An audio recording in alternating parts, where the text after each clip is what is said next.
Ibaze ubyutse kuwa mbere mu gitondo wa munaniro wumva ufite iyo wakoze cyane ukawuvana kuwa mbere mu gitondo ukazarinda ugeza ku kindi cyumweru, cyangwa se ukawuvana kuwa mbere ukarinda ugeza kuwa gatanu kiwufite. Ongera wibaze kandi nanone ni akazi ufite cyangwa se n'ibindi ukora, cyangwa hari ibintu uba uhugiyemo mu buzima bwa buri munsi bigusaba kubyuka saa moya za buri gitondo. Buri gihe noneho rero wowe ukajya wisanga wabyutse saa tatu ukavuga ati yewe uno munsi ndi bubyuke saa moya, ariko wowe ugashiduka wasinziriye cyane ukaza gukanguka saa tatu za mu gitondo zageze. Cyangwa hari n'ibindi bintu byaje aho usanga umuntu mu bwonko yenda ari gutekereza iki ngiki, mu kanya haje ikindi gitekerezo, mu kanya haje iki ngiki, yaba ari gutekereza akangaka, mu kanya hakaza kariya, mu kanya akongera agatekereza kariya, mbese ugasanga nta gitekerezo ashobora kumarana mu mutwe amasegonda 30 ubyibura aba yafashe utari umwanzuro. Ahubwo ugasanga niba atekereje iki ngiki mu mutwe harazamo na bya bindi bya kera, ibya kera bitari byarangira, ubwo hahita hazamo n'ibizaza, ugasanga buri kanya ubwonko buri kuzenguruka mu bitekerezo ariko nta na kimwe yafatira umwanzuro. Ibyo rero bikaba bigiye kutujyana ku kintu cy'ingenzi nshaka ko tuganira uyu munsi, ariko hagati aho ngaho mbere yuko dukomeza banza ureba aho hasi handitse subscribe uhakande amasegonda 3 ubundi dukomeze. Ubundi kera waganiraga n'umuntu akakubwira ati nkunda kuba ndi ahantu hanjye nyine, nkunda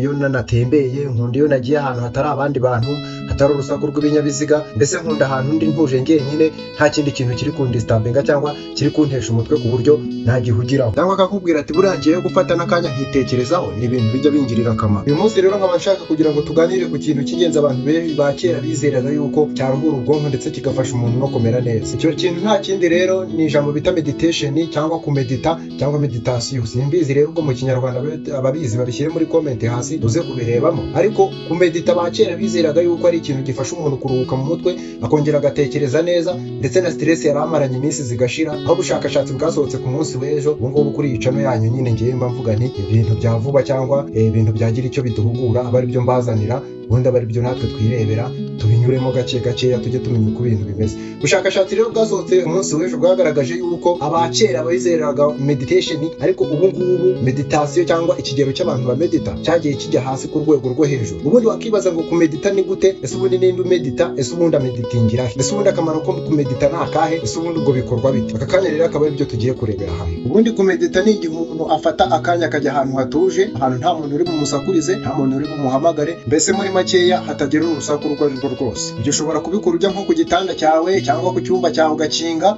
ku buryo nta muntu uri bugukomangire, cyangwa se ushobora no gufata akanya ukajya ahantu uzi ko nta muntu upfa kuhaza, ni muri jaride se, ni ahantu mu gashyamba se, cyangwa ahantu runaka uzi yuko umutekano waho wizewe, mbese muri makeya nta muntu uri buze kuhaza. Aho hantu rero iyo uhageze uricara, ikintu ukora cyonyine ni ugusinziriza, ubundi ukicara umugongo ugororotse, ukicara neza, ubundi ugahumbeka amaso. Ikintu witaho cyonyine ni impumeko yawe, uburyo winjiza umwuka n'uburyo usohora. Ibitekerezo ntabwo bibura kuza, utekereza iki ngiki cyangwa ushaka gutekereza iki, ikintu ukora cyonyine ni ukubyirengagiza. Wewe ikintu wowe cyonyine witaho ni uburyo usohora umwuka n'uburyo uwinjiza, ubundi ukamara iminota hagati y'5 kugeza ku 10 cyangwa ukanarenza bitewe n'uburambe ubifitemo cyangwa n'uko ubishaka kuri buri ruhu.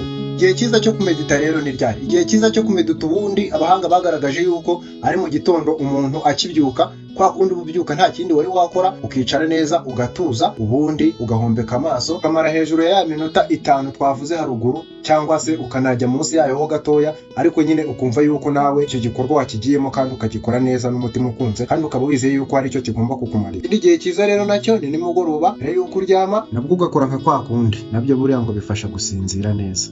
Ugende mu medite rero, muzagaruka mumbwire muri comment niba mwarabonye ari byiza cyangwa atari byiza, kugira ngo tujye tumenya ese ubundi ibyasawa ni ibihe, bitari ibyasawa ni ibihe. Ikindi niba utari wakora subscribe wayikora, kuko iyi chaîne narababwiye ngo ubundi iyi chaîne ni yanyu. Iyi chaîne ntabwo uzigera usangaho ibiganiro bibi, nta nubwo uzigera usangaho ibintu by'amatiku, ahubwo abamaze no gukora subscribe barambwiye bati ntuzashyireho ibyo biboneye. Ubwo nawe niba utarakora subscribe, reba aho ngaho handitse subscribe uhakande, kugira ngo ubwo nzajya nshyiraho ikiganiro tujye tubana, cyangwa se uhereze na mugenzi wawe umbwira ati Gad araporodinze. Ushobora no kubona atari online ukaba wamuhamagara ukamubwira ati Gad reba kuri ya YouTube channel umaze gushyiraho ikiganiro cyumve kandi usangize n'abandi. Ibiganiro byanjye rero nakagaruka nk'ibisanzwe mu kanya ndaje dukomeze. Ciao ciao.